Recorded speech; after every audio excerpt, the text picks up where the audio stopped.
Hey, everybody. Welcome back to the Winner Circle. I'm Derrick. And I'm Cody. And if you're here, then you probably already know we're separating our episodes now. Survivor, if you want to see the recap, you got to go to our previous episode. Just go on whatever podcast platform you're on. You'll find it. Or if you're on YouTube, previous video, you'll have it right there for you. We're separating it now where Survivor will be its own thing. And the 3 topics of the week will be its own thing, which is what this episode is. Yep. And we got some good topics for you tonight. Some are a little bit more deep. Some are a little bit more serious. And then we're going to end on a little bit of a lighter note. We always try to do that because we don't want to have you leaving these episodes feeling depressed and angry. They're important topics to cover, but I think we can do it in a way where we talk about it as a community, and then we move on to some lighter things to kind of round out the evening or day whenever you're watching this. Yeah. So that is going to bring us to our first article. Our first article is in the athletic field. This was a huge shock. Crazy event happened, and it was with a Raiders wide receiver named Henry Ruggs III, who's only in his second year in the NFL. So yeah, Henry Ruggs, he played for Alabama. Great wide receiver, one of the better wide receivers for the Raiders right now. Potential to be one of the better wide receivers in the league at some point. I mean, he was incredibly fast, incredibly talented. Already had his own sneaker line coming out with Adidas. Like, really doing well. Nothing but first round draft pick. I mean, this guy had the possibilities were endless for him. Yes. How old was he? 22 years old? 22 years old. Man. So I'll read this right here. This is the headline, guys. You guys for anybody who doesn't know it. Raiders Henry Ruggs III booked faces 20 years in prison after deadly DUI crash. Yep. So to sum it up really quickly, Henry Ruggs was out in Las Vegas, was apparently at a Topgolf, and left with his girlfriend and was, intoxicated, got in the car, was driving, and drove at 154 miles an hour into the back of a 23-year-old woman's RAV4. Yeah. And he broke, I guess, because then it said the airbags were deployed at 127 miles an hour, which it's crazy that I'm even hitting these specific miles per hour that he was going. But think about it. 154, slammed down his brakes to go 127, smashed into a RAV4. The RAV4 immediately went up in flames. Yeah. And so what ends up happening is the woman that was in the car, she is deceased. She's pronounced dead at the second the cops got to the scene, and Henry Ruggs is now facing up to 20 years in prison. He's got some problems. He's got some major problems. So first off, he's driving a Chevy Corvette, as you guys know, one of the newer Corvettes, super fast car, and they have an onboard computer, guys. So, you might think there's no way of tracking this. There's like a black box in all of these newer vehicles where they can tell your top speed. They can obviously use measurements at the crime scene through accident reconstruction to determine exactly how fast you were going. And my guess is he was going 154. He sees the car late because he's intoxicated, and we'll get to that. He slams on his brake, but even by slamming on his brake, he only slows down to a $127 when impact occurs. And again, the computers can tell what speed you were going when those airbags were initiated, when they went off. And so 127 mile per hour into the rear of a vehicle, even if you're anticipating it, not much that you're going to be able to do to save you in that situation. And I also, not that this is the main thing here is a 23-year-old woman, had her whole life ahead of her, has now lost her life. There was also a dog that was killed, and I believe it was in the car with her. I believe it was her dog. And the real thing that pisses me off here, not only the fact that he was going that fast, but as you mentioned, he was at a Topgolf, and when they did his blood alcohol level, I don't know if they did it through a blood draw or he decided to blow into a breathalyzer. I'm assuming it was the first one where when he was transported to the hospital, they drew his blood. He blew a .161. Do I have that correct, Cody? Correct. I want to make sure. You are correct. .161. The legal limit is .08. So anything above .08 in the state of Nevada is illegal. So if you're a .09, you're over the limit. You can be arrested for DUI. He was essentially 2 times over the legal limit and going 154 miles an hour. Yeah. I mean, reckless is an understatement. Yeah. And I also think that he was driving 154 miles an hour and he hit into her rear end, which means that a couple things are happening. You could be going 120. Like, obviously, I've never ever gone that fast. Not even close. Not even in. I mean, I don't know who goes that fast. No, but he obviously wasn't even looking at the road. So not even only if he is was going at that speed, 154. I mean, it's not like she was turning. It's like literally he just smashed into the back of her car. So he's obviously driving home with his girlfriend, just being extremely reckless and like it's so unfortunate. So I have a couple takes on this. It's so unfortunate that a 22-year-old's life is now going to be 23-year-old's life is now taken away, and there's no knowing what she could have done with her life. No. On top of that, you have a 22-year-old now who is in athletics, promising, making a ton of money, who now probably has no future ahead of him. I mean, maybe he does, but like most likely not. No, he's done. The Raiders have already released him. You know, he could bring light to, you know, that mistake that he made, but at the end of the day, he had a very bright future ahead of him. And it's stuff like this that you can't let the money when you're young. It's like, these are kids. He's a kid. At 22 years old, bro, we were still kids. Like, we were still doing stupid shit. Somebody needs to help out with these young kids that are going into the NFL and making millions of dollars so they don't do stupid shit like this. Yeah, I don't get it. And there's a couple things there. First off, there's two charges that I know of. It's the reckless driving, which carries up to a 6-year sentence. But then he has the DUI charge and obviously death resulting. That can be up to 20 years in prison. So even if he gets a reduced sentence, he's not eligible for probation in Las Vegas for it. And so he's got some major issues. As I just said, the Raiders have already released him. The one thing, again, I know these lawyers have a job to do it. I'm awful critical on defense attorneys. I was waiting for you to touch on it. This is a direct statement from Ruggs attorneys, David Chesnoff and Richard Schoenfield. They told TMZ Sports, on behalf of our client Henry Ruggs III, we are conducting our own investigation as of this writing and ask everyone to reserve judgment until all facts are gathered. Well, let me tell you guys, your client was going 154 miles an hour, was drinking and driving, and killed a 23-year-old woman. I'm not holding off judgment. And by the way, I don't know if it was illegal or illegal, and in the relevance of what we're dealing with now, it doesn't really matter. But he also was carrying a loaded gun. And I am all for concealed carry, as you guys know. I am not for concealed carry while impaired. That is a crime as well. If you have a loaded gun on your person, even if you have the license to carry, if you are intoxicated, that is a crime. So a lot of mistakes here. He's in a lot of trouble here. He's in a lot of trouble. That's probably, I believe it's a felony in Nevada. So I understand what they're doing. They're getting paid to put out a statement. But I respectfully decline your request to reserve judgment until we know more information, because it sounds to me like it's pretty cut and dry. There's no excuse that's going to make me feel differently. Question for you, Cody, because I have seen back and forth on this on Twitter. At the end of the day, playing a professional sport is a privilege, but it's also a job, right? If you're good at your job, you get to play. It's not like they're just giving out positions in the NFL because you're a good person. Right. So he's playing in the NFL not because they're doing him a favor. He's playing there because he's good enough to play. Right. So let's just say for example's sake, he's only 22. Yeah. Let's say he ends up he gets a 10-year sentence, but he only ends up doing 5 or 6 years because of whatever. You know how sometimes the prison system work.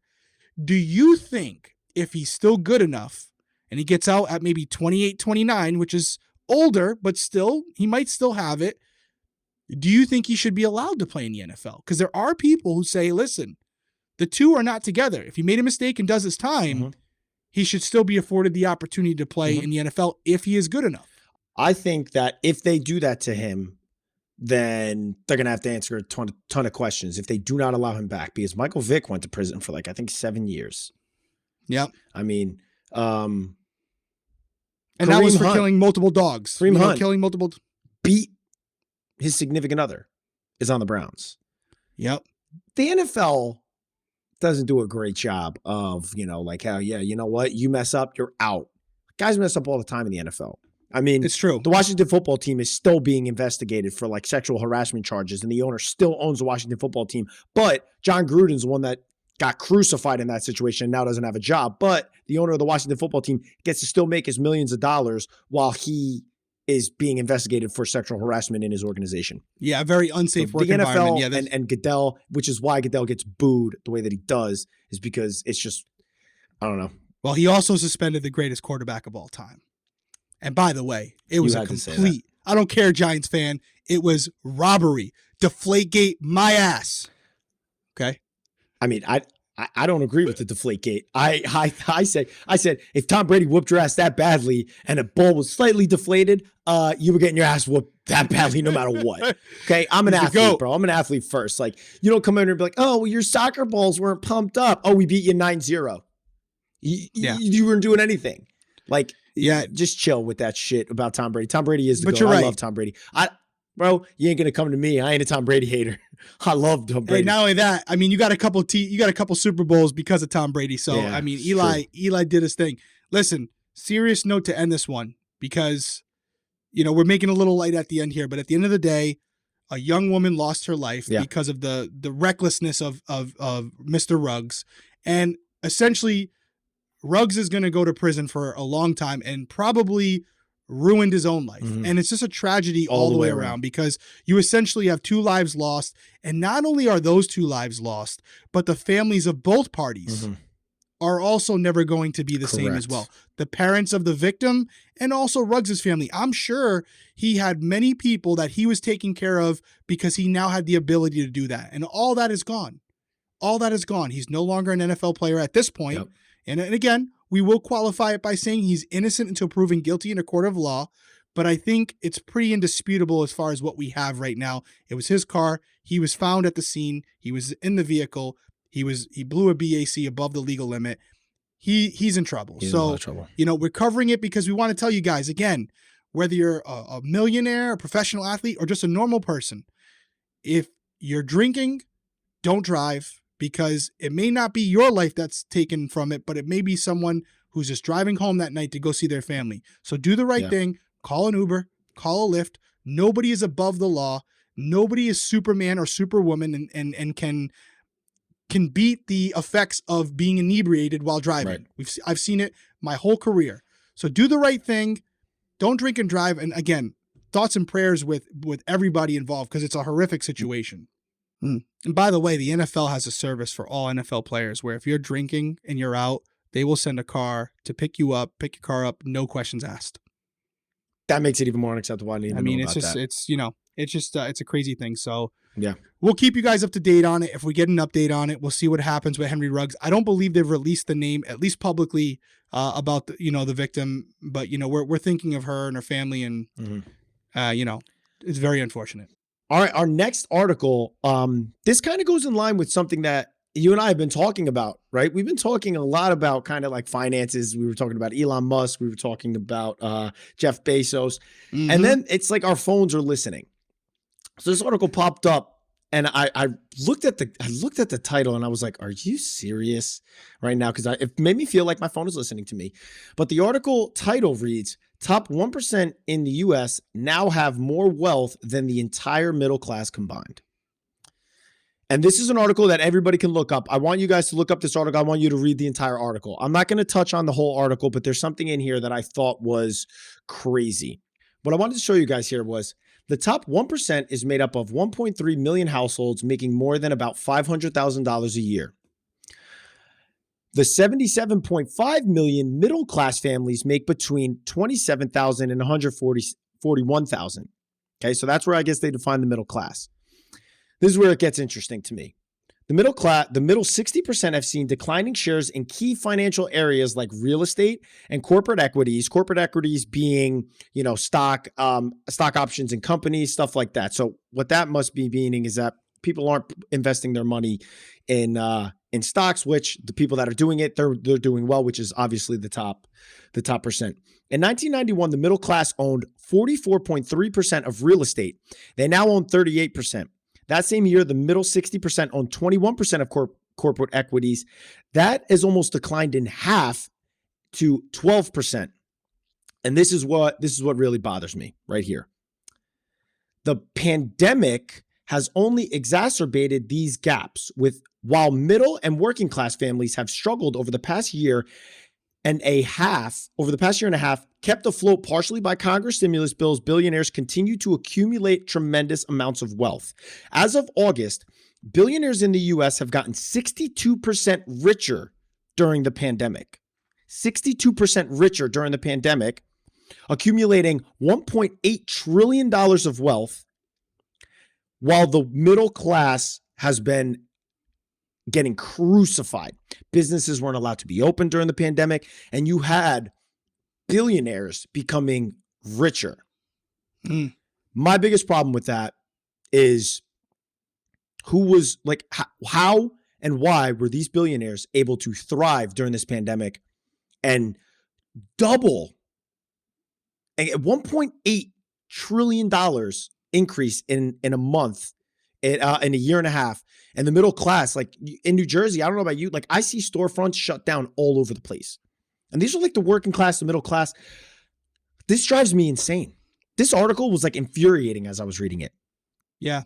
Well, the rich definitely get richer, don't they? I mean, when the pandemic happened, as you said, the middle class, which is our business owners, all that stuff on the local level, they weren't unable to survive for the most part because they just couldn't cover their bills based on the lack of business they were getting or the lack of ability to sell product. Where these corporations, these multi-billionaires, they can survive something like this because they're diversified. They're all over the place. Mm-hmm. And this is something more on a smaller scale. They were just doing it on a larger scale, I believe. When the pandemic happened, the market crashed. And I have a stockbroker that I work with, and we invested in some things like Royal Caribbean, hotels like MGM. And the reason we did is because all those stocks that were hospitality stocks plummeted when the COVID hit because they were completely out. They almost went bankrupt. Yeah. So my stockbroker said, anything that you can afford to lose, invest it in these equities, and you're going to make a ton of money. And based on what we were dealing with, I invested a decent amount of money, but it really wasn't that much in the context of what these millionaires and billionaires were being able to invest. So I don't mind sharing with you guys. I think I made like $12,000 to $16,000 from the amount that I put in to when I pulled it out. And I did not put that much money in there. So I can only imagine what the billionaires who probably put hundreds, if not millions of dollars in that same stock and essentially took a terrible situation and capitalized on it. Am I mad at them for that? Absolutely not. I'm not. But I do wonder, as they continue to monopolize everything we have, the gap between the top 1% and everyone else is going to continue to expand. And I'm not what's the word? An economist. I don't know what that means. I'm assuming it's not good. I do know that these bigger businesses create jobs, but we have so many issues going on right now with the pay gaps in certain areas. And, I think I'd feel different if I was a billionaire, but I'm not. And so I don't know. I don't know what the answer is. It's just, I don't think this ends up being a good thing, but maybe people in the comments or even maybe you might be able to shed light on that because I don't know how this story ends.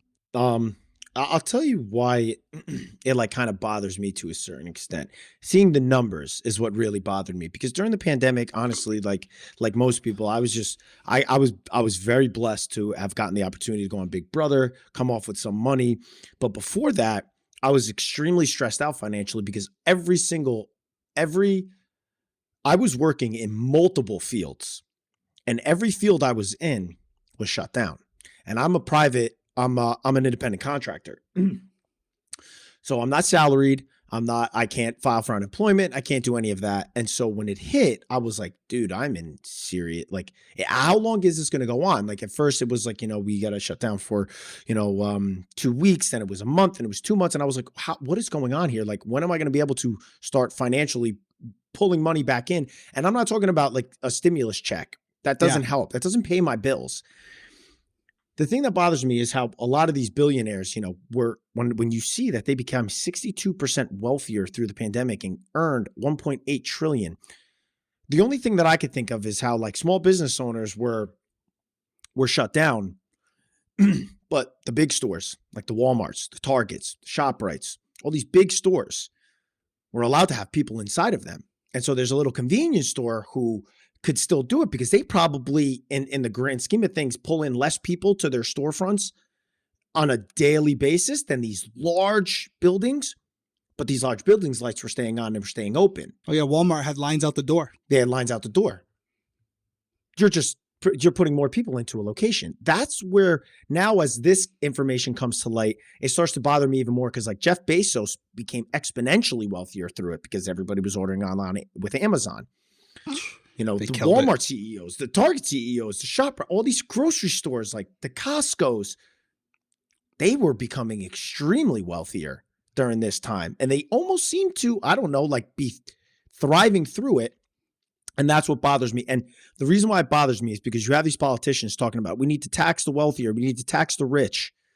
You know exactly the same information that we know, is that they are loopholing their taxes, and the wealthiest are not paying their fair share of taxes because they're loopholing it through capital gains, whether it's different things that they've been able to loophole. That's what bothers me. It's like you're sitting here being like, oh, now we talked about it the other day. They're talking about the unrealized gain that is going to be taxed, which that's a way to get at the rich. But that's also going to be a way to get at people like you and me who like have our money in stocks. Yes, we don't have this crazy diversified portfolio, but I have my money in stocks. And now if my money grows, I'm going to be taxed on that when I don't even take it out. It just stays in there.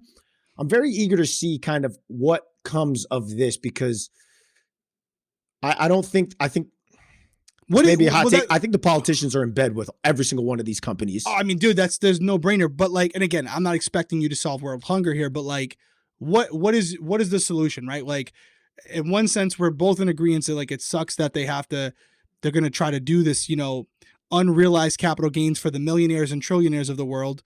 Is, you know, we were critical of it last week, but is that a part solution? Because as of right now, we talked about the hypothetical that eventually this unrealized capital gain tax could affect guys like you and I, but I don't know about you, but I'm not making $1 million a year. Not yet. But they capped it at $1 million a year? Yeah. You have to not only make $1 million, you have to make $1 million 3 consecutive years. Okay. Before this would affect you, or be a trillionaire. Okay. Even a trillionaire at one point. So my question is like, what is the answer? And is, you know, although we were a little critical of what it could become, is this a way to get at those people who are just like absolutely destroying the economy in a lot of ways? It really is. Making it very lopsided. No, because what's happening is all these companies, and the part in there that I didn't like also was that they were reliant, these business owners were reliant on the government stimulus checks.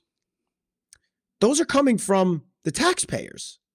Mm-hmm. That's government. Oh, yeah, that's all of us. That's all of us. So we're funding ourselves and the businesses when these other billionaires are not paying their fair share of taxes. I mean, we're feeling it in that at the banks, you know. And listen, we don't have the answers. We're, like I said, we're not economists. We're not experts in this field. Maybe we could get We're just giving our opinion because we work like you guys out there.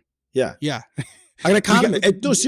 That's a really good point. And this is what I think I love that Joe Rogan does. Like, we are not experts, but I'd love to fire some questions at an expert and then be like, what is the solution? Okay, that's my bad. How do we fix this? You know, like, okay, whatever. You know, I guess I was wrong in that sense. Way down below, guys. Again, there's been some really fascinating conversations going on in the comments. Oh, I love it. Not only with us, but with each other. And use that comment section as almost like a Discord to communicate with each other. Throw out ideas. We're a community. We're building every single week. Weigh down your opinions in the comment section. We read everything. We do. So fire off your opinions. What do you think the solution is to all this? I love capitalism. I love people have the opportunity to go out there and realize their dreams and become millionaires and billionaires by working hard and doing the right thing. But how does that affect the ecosystem as far as finances are concerned? Is there anything we can do to balance it out a little bit more effectively so that the millionaires and billionaires and trillionaires are not being penalized for being successful, but assisting and allowing us to become a more balanced economy? Way down below, we want to hear your thoughts.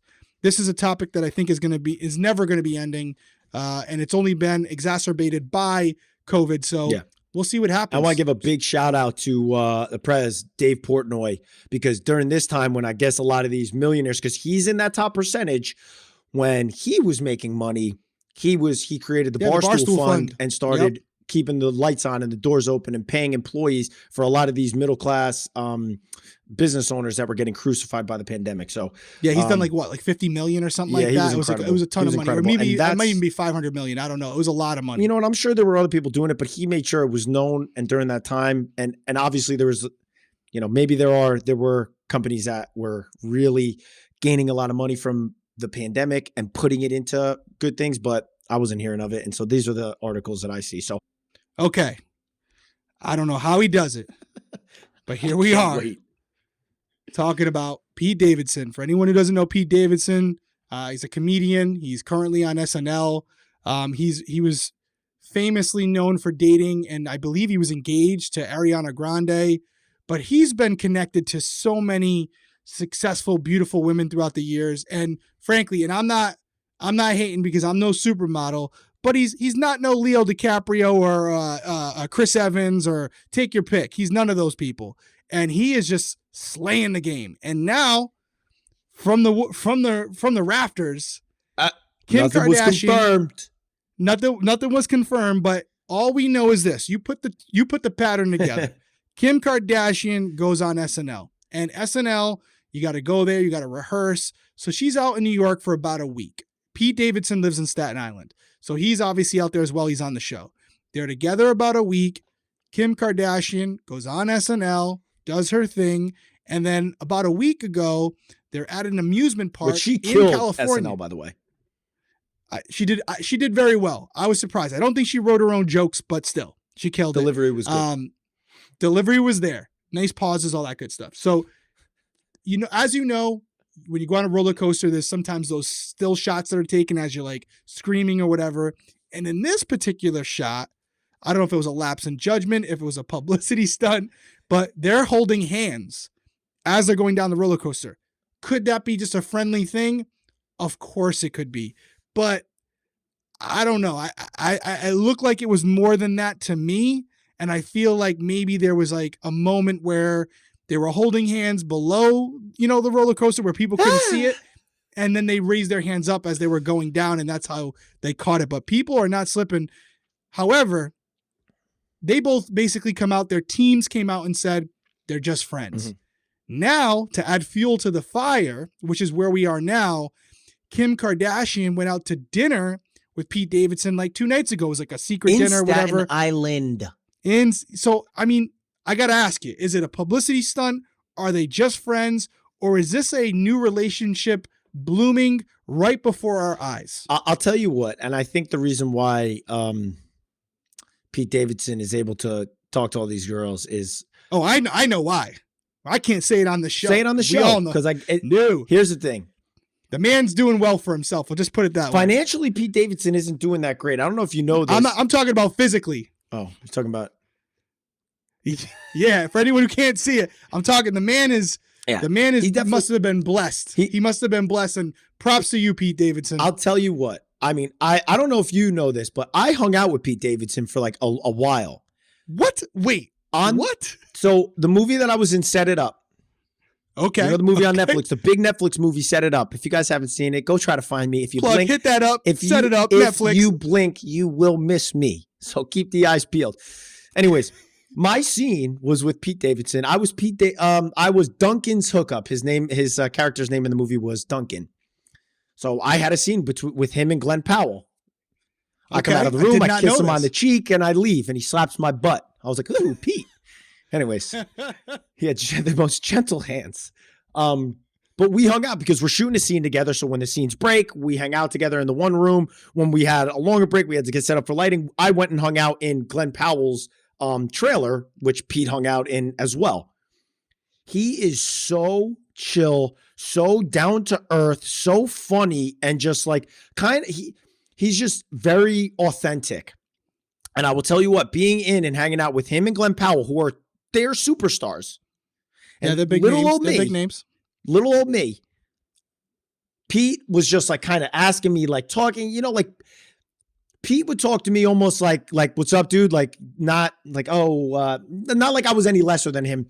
When I would talk to Glenn and he would ask me questions, it was almost like, oh, what have you done? Or like, what are you doing? And it was almost like, bro, like, listen, I know I'm just I have one line, but like, you chill, okay? Yeah. Don't talk down to me because I'll backhand you in this fucking trailer of yours. Oh, that's cute. But Pete was not that guy. He was so awesome. I was cracking up the entire time around him. He's so funny. He was so down to earth. Was so amazing. Like a fan ran up to him on the sidewalk as we were walking, and he just was so awesome with them too.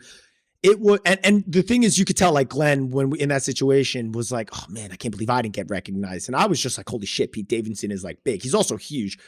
He's just a cool dude. And so I think when he gets around these women, he just is who he is. And some of these women, these A-listers, they probably get like treated very differently, and they just want to be treated like a normal person. And I'll tell you what, I mean, I only hung around him for, it was a few hours because the scene on these big sets take forever. He just was very chill, very down to earth. He is who he is. So charismatic. Not crazy charismatic, but he's really funny, man. He's funny. He's subtly funny. He definitely like hits you with jokes, and he has this like, I don't know, the way he talks. He's just funny, man. He's just cool. He was super down to earth. You can mention he'll never know who I am, but that's the good thing is that like someone like me who he had no idea who I am, has no idea like whatever. He treated me like it was like cool. It was like, oh, like come hang out in my trailer. And then Glenn was like, oh no, we'll hang out in my trailer. It's bigger. And then we sat in his monster ass trailer. And it was like, all right, dude, whatever. But he was just a really cool guy. And I think that's what it is. But I also think that I think he came out with Ariana Grande. He has like depression, like, and stuff like that. Anxiety. Oh yeah. He says all the time. But he was a really cool guy, man. And so that's what I think it is. He could be physically gifted, but I also think he's just like a really, I don't know. He just kind of seemed like straight up down to earth. But so let me ask you, all that said, do you think this is just the paparazzi and like the outlets making a big deal out of nothing? Or do you think there's something here? Do you think they're dating? I don't know what they're dating, but I'll tell you what, Kim is probably very refreshed by his authenticity because I'll tell you what, she is not authentic and she probably hangs around with a ton of people that are not authentic and they're filming their show constantly, which is inauthentic. And so it's probably a breath of fresh air to be around him. And do feelings come from that? Yes, they do. You're damn right they do. And look at Pete Davidson. Look at the guy. I mean, killing it. I mean, he's dated some really attractive women. Mm-hmm. And who was the last girl? There was it's in this article. It's in this article. Yeah, there's been a few women he's been connected to, but I mean, it's just like his list is. I don't know how true they all are, but he was with Cassie David, Katie Beckinsale, and Kaya Gerber. Kate Beckinsale. Yeah, Kate Beckinsale is hot. Yeah. He's done all right for himself. So I don't know if there's something there, but Pete, keep doing it for all the guys down there that aren't supermodels, brother. We support you. Keep making us proud. Keep doing your thing. Show the world that having a good personality means something. Yeah.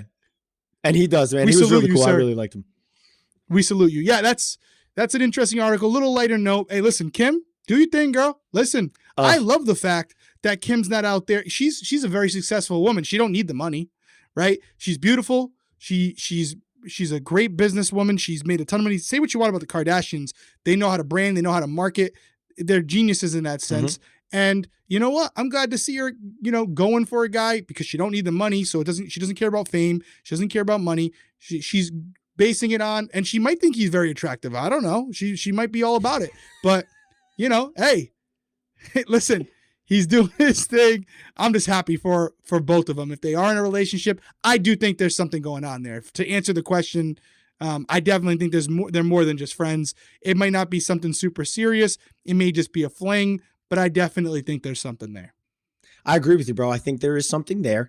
Hey, this is a crazy time in the world. We have all experienced something in this last year and a half that has been absolutely wild. I think there's way more stuff in the near future, a lot of chaos. And if they can escape from this reality a little bit and have some fun together, kudos to them. So be it. So be it, man. 2 millionaires in love. Kim Kardashian's almost a billionaire. Tough life they have, huh? Oh, Lord. Did you see anything to close it out? Kylie is a billionaire. She was a billionaire. She's not anymore. She sold like a portion of her company, because they don't have $1 billion in cash, but their valuation. But I'm pretty sure I saw an article not too long ago that said she's no longer a billionaire because she sold a part of her company and what she had left, the valuation of Kylie Cosmetics went down a little bit, but she's still a multi-billionaire. Millionaire. She's doing okay. I'm not worried about Kylie. Yeah. Anyways, but that is that. That sums it up for our 3 articles, guys. Let us know down below what you guys think. First one was really intense. Second one was a little different. It was more financial. And last one was just pop culture. Just a little bit of pop culture. Having some fun. Yeah. Weigh in the comments too. If you have certain topics, we try to keep them relevant to that week.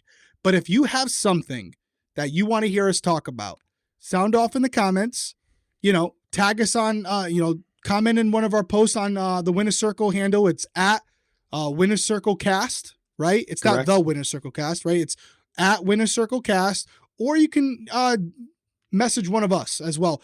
I don't usually see all my DMs, but the best place to get us is in the comments section because we look at all the comments. It's a smaller community, so there's not as many comments. So that's a benefit to you guys. We get to read everything. If there's a certain topic you'd like to hear us talk about that you want to hear our opinions on, by all means, ask us. Cody, any final thoughts, brother? No, I was just looking at, because we had mentioned the Ahmaud Arbery trial at the beginning, and I guess jury selection, there was a little bit of issues with that. We're not going to get into it, but the case is moving forward now. We're going to gotten the judge, and so we'll be touching on that when they have a verdict, either way, we'll cover it. Yep. So that's it, guys. Thank you so much for joining us here. It's awesome. We love doing it. We appreciate you guys. Just make sure you turn on those bell notifications and subscribe to the channel, because anything that helps us keep this going, we really appreciate. Absolutely, guys. We appreciate you joining us here on the Winner Circle. We will see you next week.